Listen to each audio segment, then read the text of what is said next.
Anda menyaksikan Kompas Update bersama saya Mahasiswa Tarigan. Saudara, tim gabungan Polda Sumatera Utara bekerjasama dengan Kodam 1 Bukit Barisan dan BNN berhasil menemukan ladang ganja terluas di Pulau Sumatera yang luasnya mencapai 150 hektar.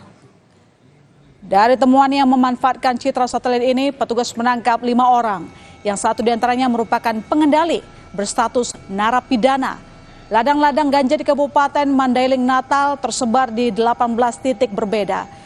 Dari 18 titik yang ada, 3 titik berhasil dijangkau dengan total luas ladang ganja mencapai 10 hektar. Sedangkan dari 15 titik yang sudah terpantau, diyakini memiliki luas 140 hektar, sehingga total luas secara keseluruhan mencapai 150 hektar ladang ganja.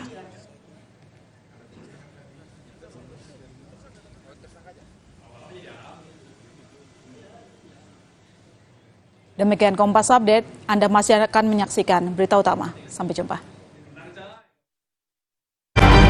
Kompas Update dipersembahkan oleh Morigro.